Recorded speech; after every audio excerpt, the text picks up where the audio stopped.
Bueno, pues quiero presentarles, muchachos, al biólogo Yavin Josué Castro Camacho.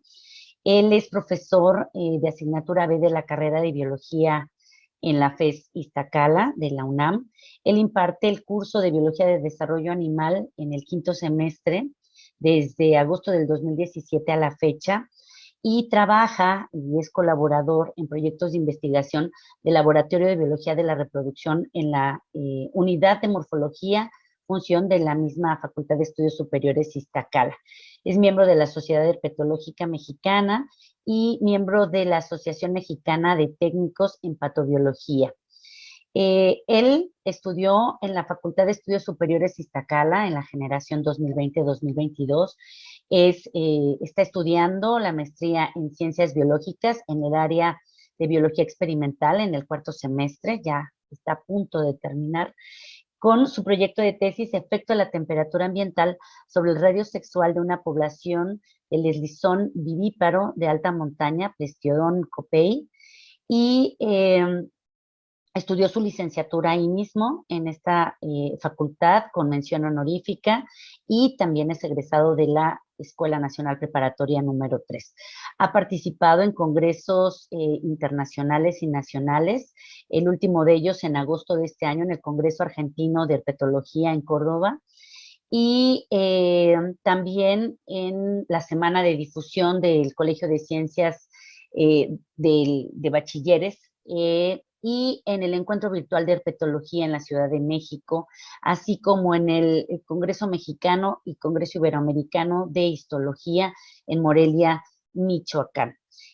Ha dado varias conferencias a nivel nacional y a nivel internacional, y por supuesto tiene un artículo escrito junto con Luis Medrano en el 2019. Así que, maestro Yavin, pues te escuchamos, estamos en vivo ahorita, ¿verdad? Para que nos presentes tu ponencia. Por favor, Yavin, muchas gracias. Muchas gracias, maestra. Bueno, pues déjenme compartir pantalla. A ver si me dan la opción, por favor. Ahí está. Gracias. Bueno, entonces, déjenme ver si se alcanza a ver.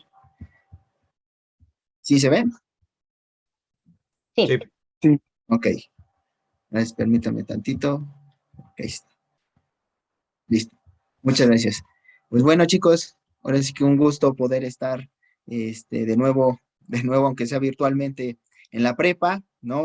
Como dijo la maestra Laura, pues soy egresado igual de la misma preparatoria. Y pues bueno, ya a continuación les voy a presentar una pequeña charla referida a esta cuestión de la diversidad de reptiles, que lleva como título de Sangre Fría, Escamas y otras proezas, diversidad y evolución de reptiles no aviares. Y quizás ahorita haya un poquito de dudas al respecto de por qué usé ese título, ¿no? De por qué no aviares. Y vamos a entender un poquito al respecto de esta situación, ¿no?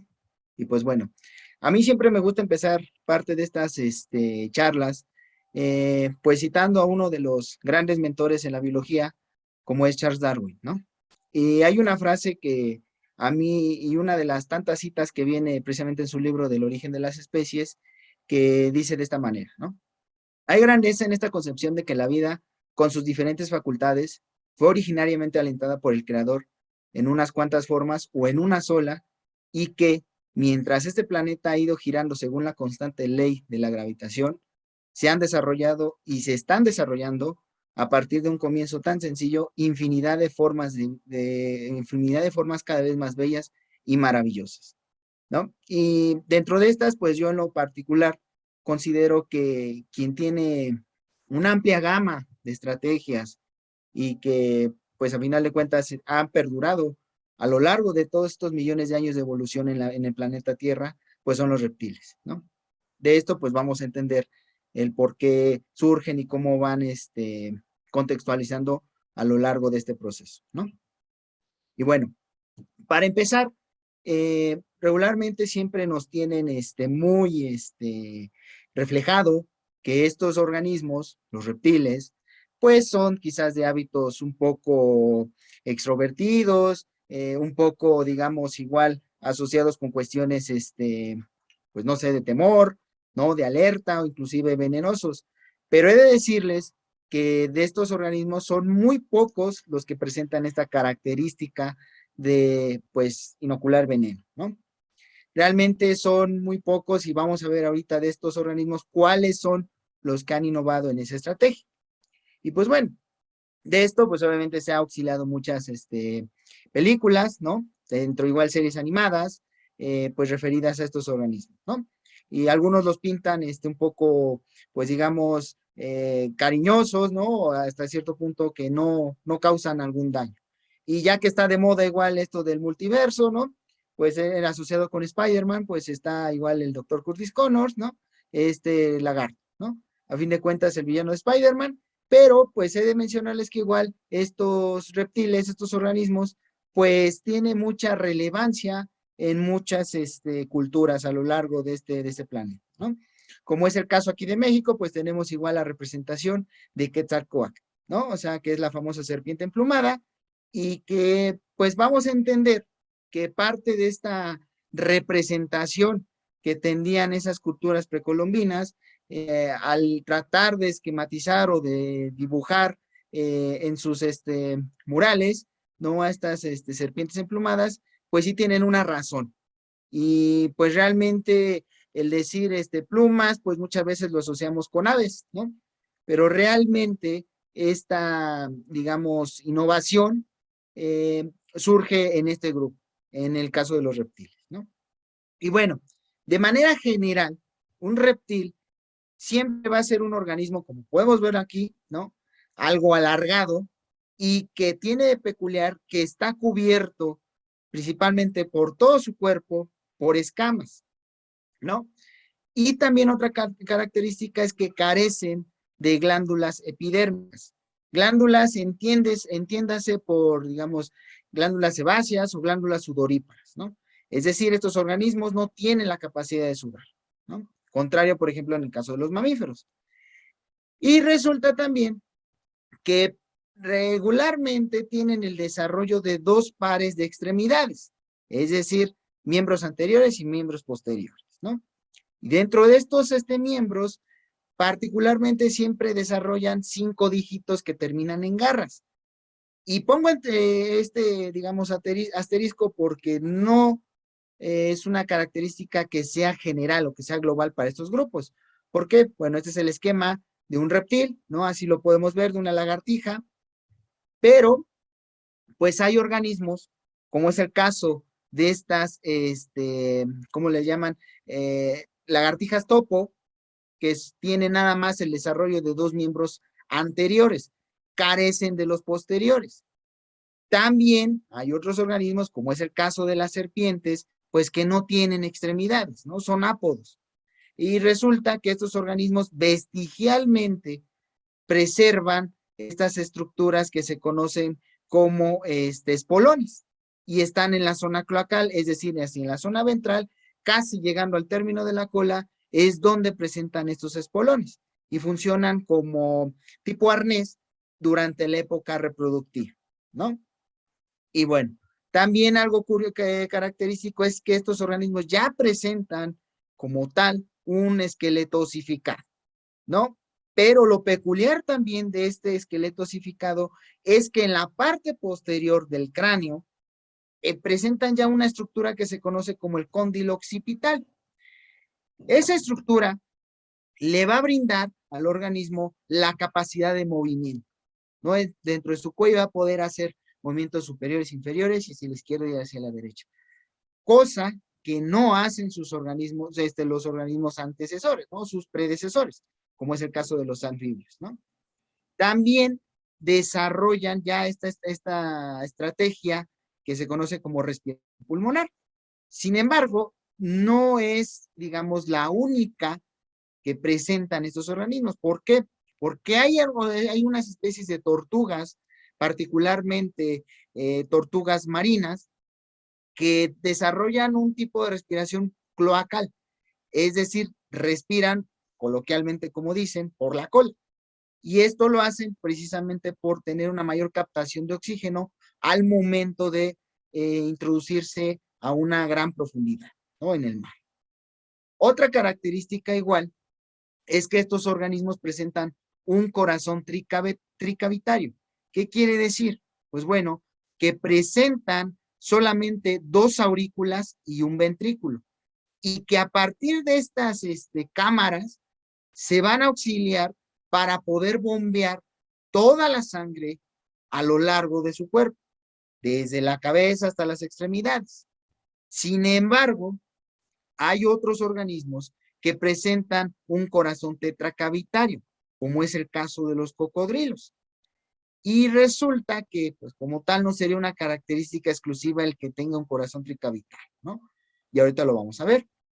Estos organismos, lo peculiar, si ustedes ven ahorita, o si llegan a salir en sus casas y ven las famosas lagartijas de pared, ¿no? Las lagartijas de mezquite que se les dice comúnmente, obviamente ahorita salen, las van a encontrar un poco adormecidas por debajo de rocas o debajo de tabiques. ¿Por qué? Porque estas rocas conservan mucha de la energía solar almacenada y por conducción pueden transmitirse esa energía para llevar a cabo procesos fisiológicos esenciales, ¿no? Sin embargo, entonces, pues carecen de un centro termorregulador, como es el caso de nosotros mamíferos, ¿no? Estos organismos, pues obviamente van a depender de los rayos solares, ¿no? Pero igual hay otra característica. Como mencioné en esas tortugas marinas, principalmente las tortugas laúd, pues presentan una endotermia facultativa. ¿Por qué? Porque estas tortugas tienen la capacidad igual de ir hacia aguas por debajo de los 0 grados Celsius y que necesitan conservar su calor, ¿no? Entonces, sí presentan esa endotermia, aunque sea facultativa, pero la tienen, ¿no? Otra característica igual es que son organismos urotélicos. ¿A qué me refiero? Estos organismos, a lo largo de su proceso metabólico y de captación de nutrientes, van a llevar a cabo ese proceso de excreción, es decir, el desecho de muchas toxinas y obviamente de sus procesos metabólicos. Pero para evitar perder agua, es decir, que se deshidraten completamente, lo que van a hacer estos organismos es excretar a manera de pequeñas rocas ácido úrico, ¿no? Y aquí se ve, esto es una excreta junto con el excremento de una lagartija. Y así es, digamos, como orinan. No tienen, digamos, pueden orinar al inicio de este proceso algo líquido, pero el punto culminante es la expulsión de este grano de ácido úrico, ¿no?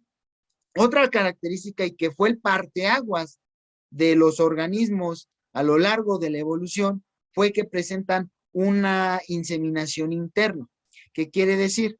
Pues que estos organismos, al ya no depender del agua para realizar sus procesos reproductivos, innovaron con muchas estructuras, como son el caso de los penes, como es el caso de tortugas y cocodrilos, como lo están viendo ahí en la imagen, o inclusive hay organismos que presentan dos hemipenes, es decir, podemos decir dos penes, que es el caso de muchas serpientes, de todos los anfisbénidos, que es la famosa lagartija topo, o de muchas lagartijas, ¿no? O inclusive puede que haya organismos, como es el caso de estas tuátaras, que ahorita les voy a presentar una imagen, que son organismos de Australia y Nueva Zelanda principalmente, que carecen de órganos copuladores. Es decir, solamente su reproducción en la época de cortejo lo hacen por medio de esta aposición de cloacas, ¿no? Y ahí es como depositan el seno.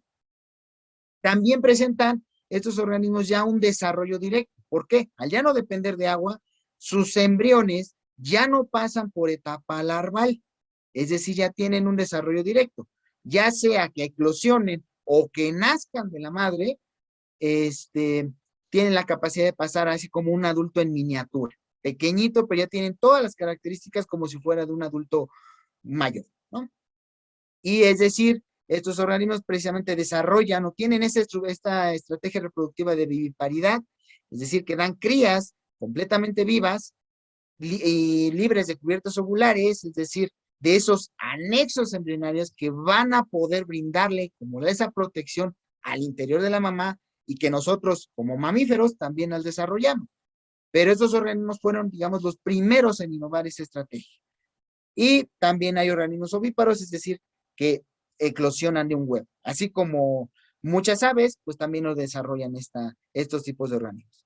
Y por tanto, ellos innovaron esta estructura que se conoce como huevo cleidoico. Y pues bueno, un huevo cleidoico es, como lo están viendo ustedes en esta imagen, es aquella estructura que es semipermeable y que por tanto va a permitir la subsistencia del embrión por medio de estos anexos embrionarios.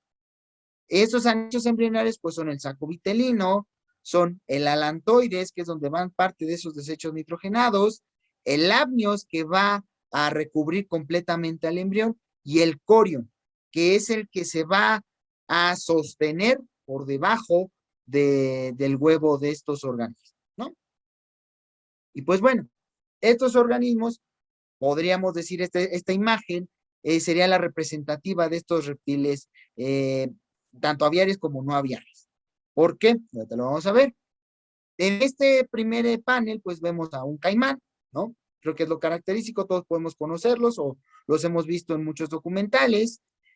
Después tenemos las tortugas, ¿no? Que es característico de estos organismos que tienen un carapacho, ¿no?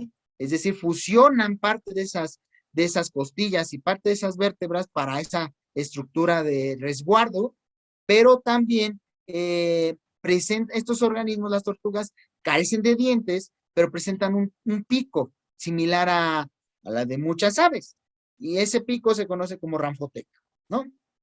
Y hay otros organismos, como es igual el caso de estas lagartijas, ¿no? Y también aquí, que están viendo ustedes, aunque parece ser una lagartija, realmente no lo es.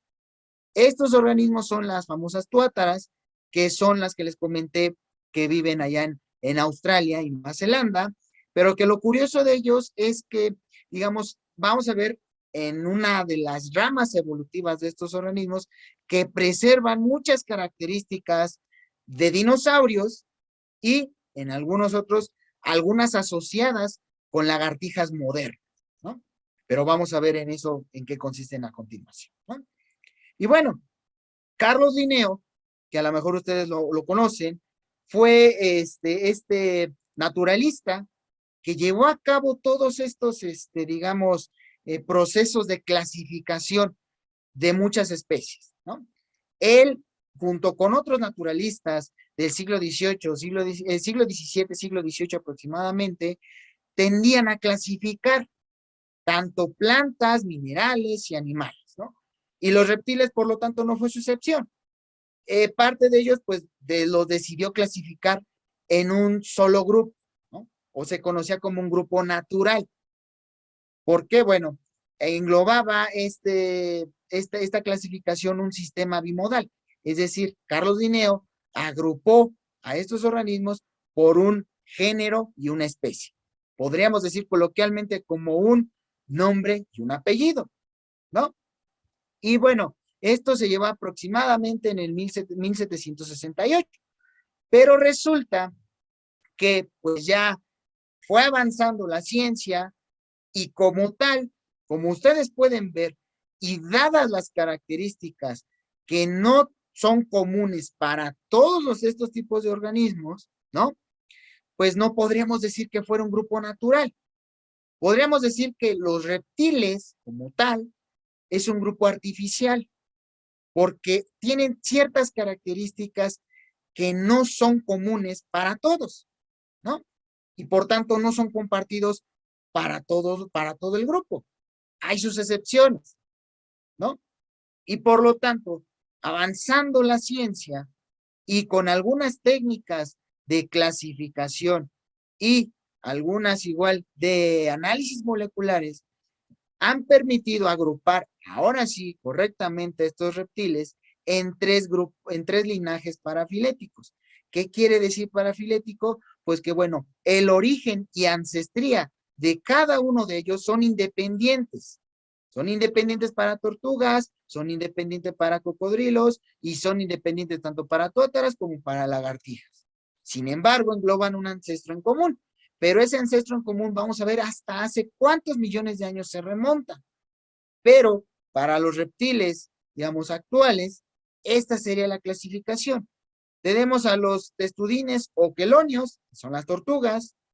Tenemos a los lepidosaurios, que engloba a las tuátaras, a los anfisbénidos, a las lagartijas y serpientes.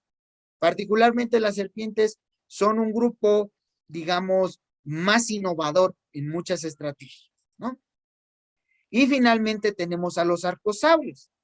Y los arcosaurios engloba a cocodrilos, a las aves, que es así como las palomas, gallinas, pavos reales, canarios, dinosaurios y otros grupos fósiles.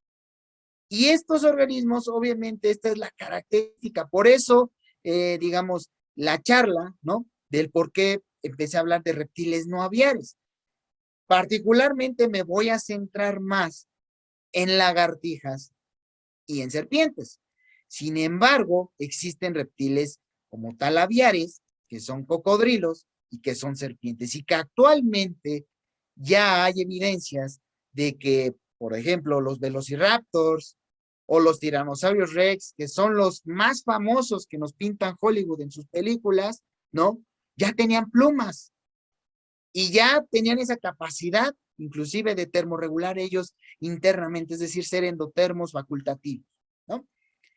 Por ahí se dice, y la verdad es un mito por ahí, así que todavía que no se ha comprobado, que parte de esas representaciones que tenían las culturas precolombinas, pues eran asociados con estas, digamos, con esos registros que ellos fueron encontrando de fósiles con algunas plumas, ¿no? Y lo asociaron con deidades. Y regularmente, pues, obviamente, esta peculiaridad se ha preservado y se ha innovado en muchas de estas aves actualmente, ¿no? Ahora sí, vamos a tocar algo, bueno, no algo, lo más característico referido a esta evolución de los reptiles, ¿no? Este grupo, como ya vimos, que es polifilético, ¿no? Su origen se remonta al periodo carbonífero. Imagínense una, digamos, charca tipo Chapultepec, pero con mucha actividad de muchos gases, emisión de gases, y muy fangoso, y con muchas, digamos, poníferas o algunos igual helechos, que son plantas que surgieron en ese entonces, ¿no? Y eso se remonta hace aproximadamente 340 millones de años, como aquí lo podemos ver. El ancestro de todos estos grupos actuales, como son muchas tortugas y reptiles no aviares, inclusive un grupo emparentado también que surgió como esta rama a partir de algunos reptiles, pues son los mamíferos, ¿no? Somos nosotros. Pues bueno, eso se remonta hace 340 millones de años, hace muchísimo tiempo, ¿no? Y resulta que, bueno, este origen se remonta asociado con esta independencia del medio acuático, es decir, estos tetrápodos, haciendo alusión a esta pequeña caricatura, pues ya decidieron salir del agua para poder alimentarse y para poder reproducirse, ¿no? También, obviamente, pues desarrollaron esa estructura que se conoce como el huevo cladoico, ¿no? Que es una estructura de protección para el embrión, ¿no? Y, obviamente, dentro de estos ya tetrápodos, posteriormente ocurrió esa radiación dentro de esos organismos y, digamos, los ancestros ya reconocidos para estos reptiles que son ancestros independientes, pues tenemos muchos de estos, parte de esos saurópsidos, que es en este caso de Seomoria, que todavía tenía algunas características de anfibios primitivos, ¿no? También de estos laberintodontos, estos organismos, pues también tenían esa característica como si fuera de un anfibio enorme, con una gran boca, solamente que lo único que ya presentaba y que lo hace diferente de los anfibios es ese cóndilo occipital que ya les comentaba, ¿no? Y eso se ha podido registrar en estos fósiles, ¿no? Y también tenemos ya como tal el origen de estos amniotas, ¿no? Que son esos organismos que desarrollan estos anexos embrionarios, pues tenemos a Cassineria kiwi, ¿no? Que esta es una reconstrucción esquemática de este organismo, ¿no? Y si nos damos cuenta, todos estos organismos tienen esa forma alargada como si fuera una lagartija actual, ¿no? Sin embargo, como podemos ver en esta caricatura de esta ancestría y de esta recreación de estas ramas filogenéticas, pues podemos ver muchas formas, ¿no? De estos, al menos, de estos reptiles y sus grupos emparentados, ¿no? Y bueno, he de mencionarles que el boom, digamos, o el punto idóneo que marca esta radiación de muchas formas y de muchos hábitos de estos organismos, porque bueno, ya había reptiles, en ese entonces surgen a partir del Mesozoico, ¿no? Que es hace aproximadamente entre 280 a 260 millones de años. Obviamente esto se conoce como la era de los dinosaurios, pero obviamente los dinosaurios son un grupo emparentado, pero no era el único. Había otros que son esos reptiles primitivos, que son por ejemplo los pterodáctilos, que son los ictiosaurios y que son estos reptiles primitivos, ¿no? Y que surgen a partir de esta era, ¿no? Pero ahora, resulta que por estas análisis moleculares que nos han permitido recrear filogenéticamente la ancestría y qué tan emparentados están estos grupos, ya ahora sí, no solamente abocándonos a caracteres morfológicos, como en su momento lo hicieron Carlos Linneo, ¿no? Pues bueno, ya podemos decir ahorita actualmente que los cocodrilos son los parientes vivos más cercanos de las aves. Y aquí lo podemos ver con esto, con lo que son los pollos y los pingüinos, ¿no? Y comparten entre ellos un ancestro en común que se remonta hasta hace unos 240 millones de años, es decir, posterior ya como tal al surgimiento de los reptiles verdaderos, ¿no? Y que este grupo fue el que dio origen, ahora sí, a todos esos dinosaurios que nosotros conocemos, ¿no? Los famosos cuellos largos, saurópodos, etcétera, ¿no? Esto, obviamente, este esquema, lo que nos representa es cuánto tiempo tarda evolutivamente en surgir todos estos grupos que nosotros conocemos, ¿no? Como son, obviamente, muchos mamíferos, ahí estamos nosotros, humanos, y obviamente también reptiles no aviares, como son los reptiles actuales, y estos grupos que están emparentados con los cocodrilos y las aves, ¿no? Obviamente esto digamos, se asocia con esta evolución del genoma.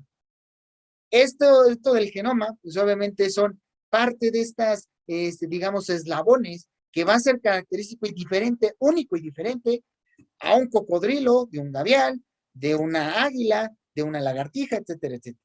Es decir, la unidad fundamental para la evolución es el DNA o el ácido desoxirribonucleico. Dentro de estas hay subunidades que son las bases nitrogenadas. Pues bueno, a lo largo de esta evolución, a nivel molecular, estas bases nitrogenadas fueron las encargadas de ir mutando a lo largo de todas estas ramas filogenéticas, ¿vale? Que eso es coloquialmente, como, bueno, no, coloquialmente, científicamente como se le conocen a estos esquemas, ¿no? Y algo característico igual es que estos organismos en el Plioceno tenían un hábito muy conformista, ¿no? Porque eran temperaturas muy cálidas y que por tanto, como les digo, dependían de la temperatura, ¿no? Su termorregulación se llevaba de esa manera. Pero ¿qué pasó? Empieza en el Pleistoceno una época de enfriamiento en el planeta, una de las tantas famosas eras del hielo, y eso dio pauta a que desde ese entonces se innovara esa estrategia como que se conoce como la endotermia. y que va asociada igual con cuánto puede comer un organismo. Nosotros, como mamíferos, tenemos el hábito y la necesidad de comer por lo menos 3 veces al día. Nuestro metabolismo es sumamente rápido. Pero, ¿qué pasa con esos organismos, como son los reptiles? Ellos, al depender del hábitat y de los insectos o pequeños mamíferos que haya, pues están disponibles, están limitados en su disposición, ¿no? Entonces no comen constantemente. Entonces, para ahorrar esa energía de la temperatura, pues tienden a termorregular por medio de la radiación solar. ¿Por qué? Porque todo el metabolismo que se lleva internamente, pues no le va a brindar esa energía y esa temperatura conformista, ¿no? Y algo igual que marca este mapa, este cladograma, y que nos permite dar esa relación y esa ancestría, es obviamente la extinción de los dinosaurios, que ocurrió hace aproximadamente 66 millones de años. Y que esto marca, como tal, ahora sí ya la radiación completa de todas las aves que conocemos actualmente, ¿no? Y que obviamente eran aves pequeñas, pero de ahí fueron teniendo una mayor talla y un gran tamaño, como es actualmente las avestruces y los emus, ¿no? Pero eso es otra historia evolutiva. Pero aquí obviamente también les presento por esas evidencias moleculares que al menos entre todos estos grupos, lo que son reptiles aviares, como son cocodrilos, completamente las aves, ¿no? Y reptiles no aviares, ¿no? Como son lagartijas y serpientes, comparten dentro de este genoma una constancia de 37 genes que están compartidos entre estos grupos y que les dan esa característica de ser reptiles, ¿no? Pero estos genes obviamente se encuentran sumamente conservados en las mitocondrias, que es un organelo que se encuentra en todas las células, incluidas las nuestras, que es la encargada de producir la energía, ¿no? Pero obviamente también estos organelos resguardan esta información genética a manera de genoma mitocondrial. Y esto es lo que nos permite hacer esas relaciones moleculares y de ancestría y descendencia, ¿no? ¿Y qué quiere decir este mapa? Nosotros obviamente en rojo podemos ver obviamente una mayor sustitución de estos pares nitrogenados dentro del genoma de las mitocondrias, y en azul una tasa muy baja, ¿no? Obviamente las familias, como lo ven aquí, de muchas serpientes y de lagartijas presentan una elevada tasa de sustitución de estas bases nitrogenadas. Y obviamente esto es más evidente que en estos, por ejemplo, en estas tortugas o en estos arcosauromorfos, que engloba cocodrilos y sus grupos emparentados, ¿no? Que ya los vimos previamente, ¿no? Y es así como nos permite, dadas esas características moleculares, crear estos árboles filogenéticos, ¿no? Y con ello, a mapear, así se dice en biología, cuál fue el ancestro común de todos estos grupos, ¿no? Y aquí obviamente hay una rama de la cual provienen todos estos grupos, y que esto se remonta obviamente al inicio del Cenozoico, que permite esa radiación de estos reptiles, ¿no? Y ahora vamos a ver en esta diversidad actualmente cuántas especies existen, porque pues les estuve comentando muchas especies prehistóricas, ¿no? Y que es realmente muy amplio y no acabaremos la charla en explicar cada uno de estos grupos. Pero actualmente, hasta noviembre de 2021, según la base de datos en Internet, que es la encargada de mapear y de tener todo el reservorio de toda la información de estos organismos, que se conoce como Reptile Database, tenemos hasta este noviembre del 2021 11.690 especies. Y estas 11.690 especies se, digamos, agrupan en 92 familias de reptiles no aviares. ¿Cuáles obviamente serían esas? Pues tenemos al menos 1.226 géneros y, como tal, a 11.690 especies, que es lo que ya les comentaba. Y ya englobando, obviamente, anfisbénidos, lagartijas, tortugas, serpientes, cocodrilos y rincocefalos, ¿no? O tuáteres. Obviamente aquí cuando digo no aviares es que no estoy incluyendo a las aves y tampoco a los grupos prehistóricos. Aunque todavía se sigue aceptando como tal a los cocodrilos como un grupo, digamos, de reptiles, ¿no? Todavía hace falta todavía más análisis para de plano independizarlos y asociarlos con otro grupo, ¿no? Y bueno, ¿qué nos quiere decir esto? Como ven ustedes, igual en este otro cladograma, aquí podemos ver en colores, negro cocodrilos, rojos lagartijas, azules serpientes, en verde, las ramas en verde son las tuátaras, ¿no? Digo, perdón, sí, verde, y en el otro verde, en verde claro, son los anfisbénidos, y en rosa, las tortugas, ¿no? Y este cladograma, obviamente aparte de ver esta relación entre cada uno de estos grupos, nos menciona algo muy curioso, que más del 95% de las especies actuales de reptiles son lepidosaurios, es decir, serpientes, lagartijas, anfisbénidos y tuátaras, ¿no? Y que a diferencia del resto de los grupos, como tortugas y cocodrilos, presentan una amplia diversidad de formas y hábitos ecológicos. He de decirles que obviamente estos organismos los podemos encontrar en alta montaña, en desiertos, los podemos encontrar también en selvas, los podemos encontrar en zonas urbanas, en perturbadas, etcétera. Contrario, por ejemplo, a tortugas y cocodrilos, que 100% de estos organismos se ubican o asociados a cuerpos de agua o a zonas desérticas.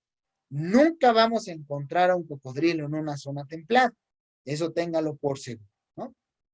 Pero, ¿por qué se han descrito, como lo ven ustedes en este árbol filogenético, más especies de lepidosaurios que de tortugas y cocodrilos? Bueno, es una simple y sencilla razón. Las tortugas y cocodrilos, obviamente, son organismos de más talla, de mayor talla, y que resaltan visualmente. Y que fácil cuando vayamos nosotros a campo, podemos identificarlos, ¿no? Pero, ¿qué pasa? Estos lepidosaurios son organismos de talla, pues, poco mediana. Hay sus excepciones, como es el dragón de Komodo, que son dragones, literal, lagartijas así grandototas, ¿no? Que viven igual en todas esas islas de Oceanía, ¿no? Y de Indonesia. Pero obviamente la generalidad es que estos organismos, las serpientes y las lagartijas, presentan una menor talla corporal y unos hábitos que se hacen pasar muy desapercibidos o que son igual fosoriales.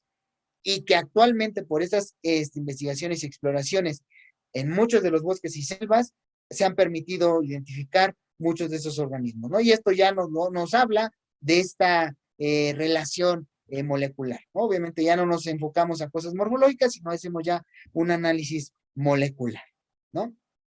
Y mundialmente, pues estos son los registros que se tenían de reptiles hasta junio del año 2000, ¿no? Y vean, ahorita si le cambio, ya aumentó el número de especies. Y esto es hasta diciembre del año pasado. Obviamente, por esa situación de la pandemia, se han limitado muchas excursiones y muchos trabajos de campo que permitan aumentar estos números de diversidad, ¿no? Pero lo que les puedo decir es que de los países que se dicen ser más megadiversos de este grupo, pues se encuentra China, India, Brasil y Australia, y adivinen quién, México.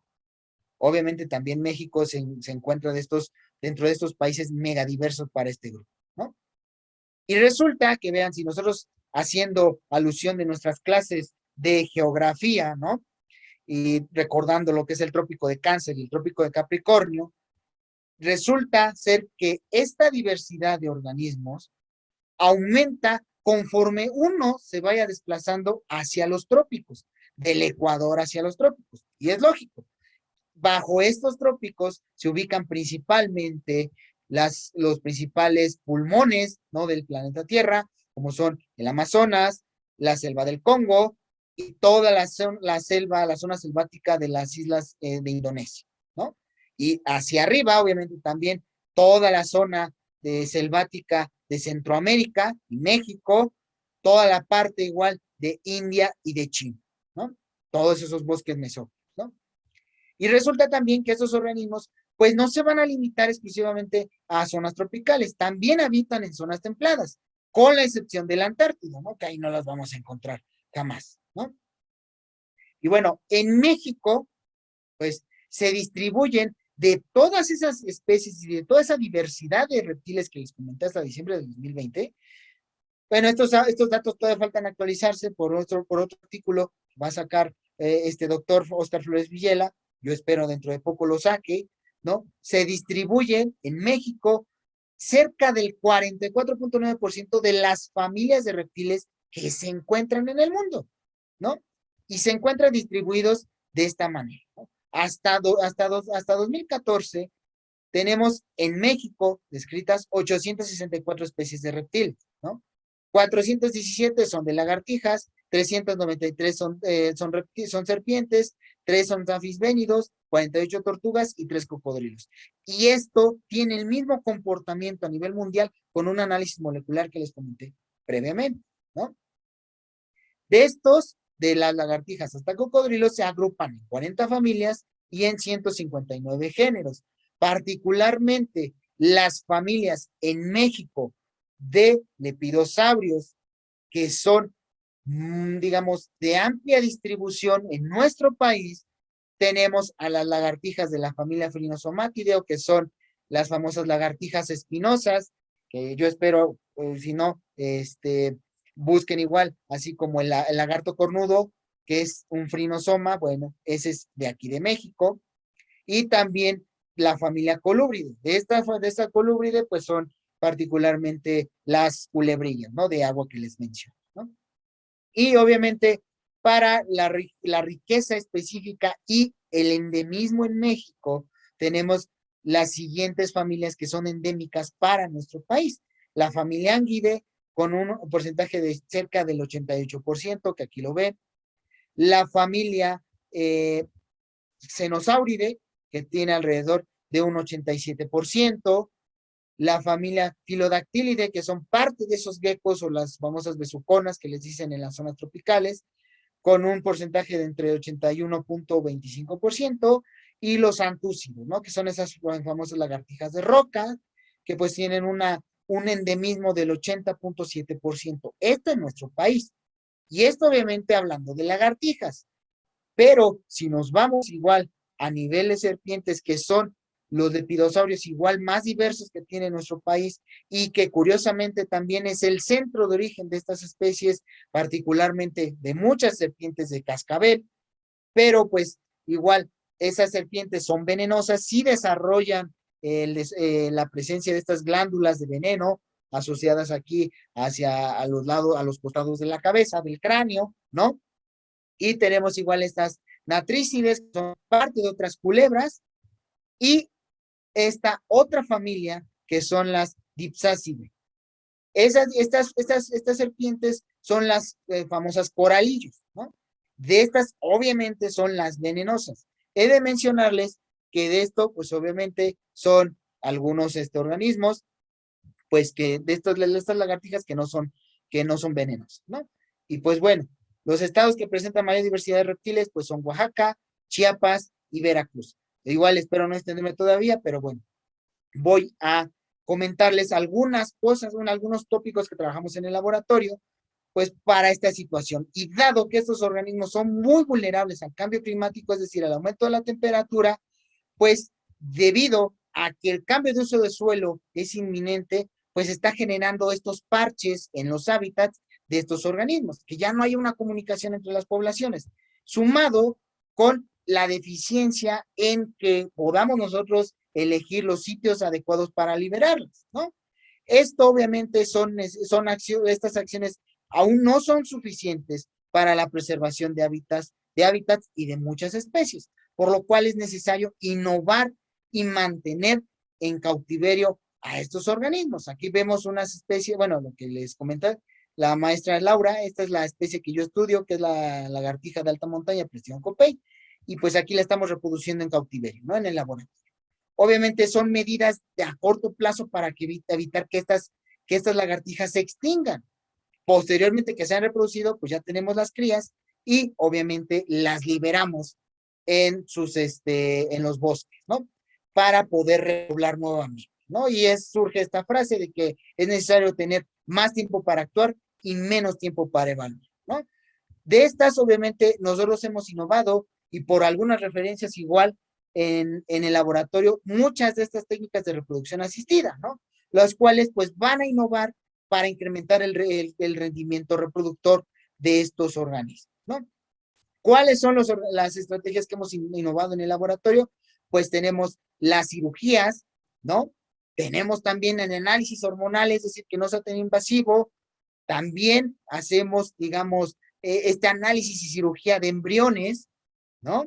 También con algunas cuestiones de rayos X, también hacemos esos análisis, y la ultrasonografía, que es a fin de cuentas hacer ultrasonidos de lagartijas, y lo que estamos innovando también es la extracción y crear un banco de semen de estos organismos para posteriores reproducciones asistidas, ¿no?